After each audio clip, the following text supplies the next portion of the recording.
അസ്സലാമു അലൈക്കും വറഹ്മത്തുള്ളാഹി. അൽഹംദുലില്ലാ വസ്സലാത്തു വസ്സലാമു അലാ റസൂലില്ലാ വഅലാ ആലിഹി വസഹബിഹി അജ്മഈൻ അമ്മാ ബഅദ്. പ്രിയപ്പെട്ട സഹോദരങ്ങളെ, സുഹൃത്തുക്കളെ, അത്യാവശ്യം ഈമാനികമായ ഒരു ബോധമുള്ള ഏതൊരു മുസ്ലിമും ഈ സന്ദർഭത്തിൽ സക്കാത്ത് കൊടുക്കുന്നതുമായി ബന്ധപ്പെട്ട് ആലോചിച്ചു കൊണ്ടിരിക്കും എന്നതിൽ സംശയമില്ല. എന്നെ കേട്ടുകൊണ്ടിരിക്കുന്ന അങ്ങനെയുള്ളവർ ഒന്നുകിൽ ആ സക്കാത്തിനെ സംബന്ധിച്ച് എങ്ങനെയാണത് കൊടുക്കേണ്ടത്, എത്രയാണ് കൊടുക്കേണ്ടത് എന്നൊക്കെ തീർച്ചയായിട്ടും ചിന്തിക്കുന്നുണ്ടാവും. അത്തരം ആളുകൾക്കൂടാണ് ഒരു പ്രധാനപ്പെട്ട കാര്യം എനിക്ക് സൂചിപ്പിക്കാനുള്ളത്. ഒന്ന്, നിങ്ങളത് കണക്ക് നോക്കി കൊടുക്കണമെന്നതാണ്.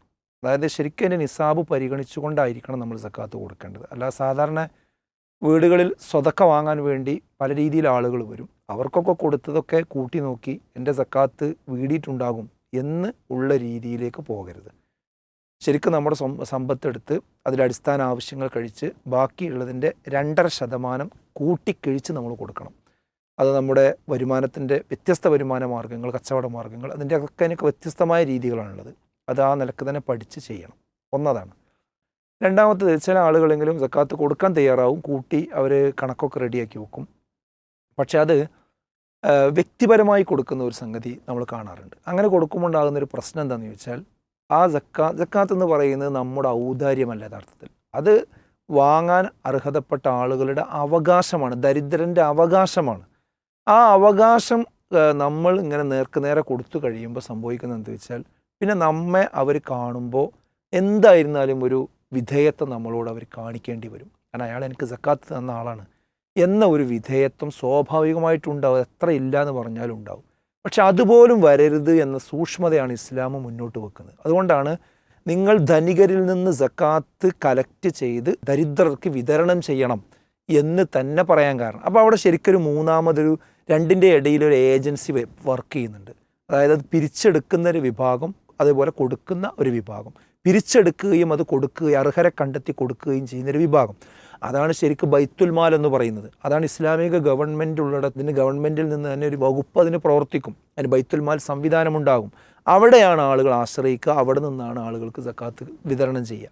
എന്നാൽ ഇസ്ലാമിക ഭരണമില്ലാത്ത നമ്മളെപ്പോലെയുള്ള രാജ്യങ്ങളിൽ അത്തരം കാര്യങ്ങൾ എല്ലാം ചെയ്യുന്നത് നമ്മുടെ മഹല്ല് സംവിധാനങ്ങളാണ്. ആ മഹല്ല് സംവിധാനങ്ങളിലും സക്കാത്ത് സെല്ലുകളുണ്ടാവും. അവിടെയാണ് നമ്മളിത് ഏൽപ്പിക്കേണ്ടത്. ഇവിടെ ഇനി അതിനൊന്നും നിങ്ങൾക്ക് സൗകര്യമില്ലാത്തടത്താണെങ്കിൽ ഇതിന് വളരെ ശാസ്ത്രീയമായ സംവിധാനമാണ് വിസ്ഡം ഇസ്ലാമിക് ഓർഗനൈസേഷൻ്റെ കേരള സക്കാത്ത് സെല്ല് സംവിധാനം ഒരുക്കിയിരിക്കുന്നത്. ആ കേരള സക്കാത്ത് സെല്ല് അതിനുവേണ്ടി കൃത്യമായ സംവിധാനങ്ങൾ വർഷം തോറും സംഘടിപ്പിച്ച് വരുന്നുണ്ട്. അത് ആ ശേഖരിക്കുന്ന പണം അർഹരായ ആളുകളെ കൃത്യമായി കണ്ടെത്തി അവർക്ക് അത് വിതരണം ചെയ്തുകൊണ്ടിരിക്കുന്നു. എത്രയോ 100 കണക്കിന് ആളുകൾക്ക് വീട് നിർമ്മിച്ചു കൊടുക്കുവാൻ ഇതിനകം നമുക്ക് സാധിച്ചിട്ടുണ്ട്. അതേപോലെ തന്നെ വലിയ കടമുള്ള ആളുകൾക്ക് ഇത് വീട്ടിൽ കൊടുക്കാൻ സാധിച്ചിട്ടുണ്ട്. രോഗികളായ ആളുകൾക്ക് അവരുടെ രോഗത്തിൽ നിന്ന് അവരൊക്കെ കരകയറ്റാൻ സാധിച്ചിട്ടുണ്ട്. സ്വയം തൊഴിലുമായി ബന്ധപ്പെട്ടുകൊണ്ട് ഏർപ്പെടുന്ന അതിന് മുന്നോട്ട് കൊണ്ടുപോകാൻ സഹായിക്കാൻ സാധിച്ചിട്ടുണ്ട്. അങ്ങനെ നമ്മുടെ സക്കാത്ത് കൊണ്ട് ഒരാൾ രക്ഷപ്പെടണം. അല്ലാതെ നമ്മളൊരു 10,000 500 ഒരാൾക്ക് എടുത്തു കൊടുത്ത് അവനത് തൊട്ടടുത്ത പലർക്കടയിൽ എന്തെങ്കിലും വാങ്ങി കഴിച്ചു എന്നുള്ളത് കൊണ്ട് അങ്ങനെയല്ല സക്കാത്തിൻ്റെ സംവിധാനം എന്ന് പറയുന്നത്. ശരിക്ക് ലോകത്ത് തന്നെ കണക്കുകൾ പറയുന്നത് 1% ആളുകളുടെ കയ്യിലാണത്രേ ഇവിടുത്തെ മഹാഭൂരിപക്ഷം സമ്പത്തും കുന്നുകൂടിയിരിക്കുന്നത്. അവരതിൻ്റെ ഒരു 2.5% ലോകത്ത് വിതരണം ചെയ്യാൻ തീരുമാനിക്കുകയാണെങ്കിൽ ഈ ഇവിടെ പട്ടിണി ഉണ്ടാവില്ല എന്ന് മാത്രമല്ല, എത്രയോ ഇരട്ടി സമ്പത്താണ് സാധാരണക്കാരിലേക്ക് കിട്ടുക. അപ്പോൾ അതുകൊണ്ട് തന്നെ ഈ സക്കാത്ത് സംവിധാനമാണ് ലോകത്തു നിന്നുള്ള സാമ്പത്തിക പ്രശ്നത്തിനെ പരിഹരിക്കുവാനുള്ള മാർഗം. അത് അതിൻ്റെ വൃത്തിക്കും രീതിക്കും നമ്മൾ കൈകാര്യം ചെയ്യണം. അതുകൊണ്ട് ഇത് കേൾക്കുന്ന ഓരോ സഹോദരങ്ങളും നിങ്ങളുടെ സക്കാത്തിൻ്റെ വിഹിതം ഈ സുരക്ഷിതമായ വഴിയിൽ നിങ്ങൾ ഏൽപ്പിക്കുക. എന്നാൽ സുരക്ഷിതമായ രീതിയിൽ തന്നെ അർഹരായ ആളുകളിലേക്ക് ഇൻഷാ അല്ലാഹ് അത് എത്തിക്കും. അതിൻ്റെ പ്രതിഫലം നമുക്ക് ലഭിക്കും. നമ്മുടെ ബാധ്യത നമുക്ക് വീട്ടാൻ കഴിയും. ആ കാര്യത്തിൽ നമ്മൾ ചേർന്ന് നിൽക്കുക.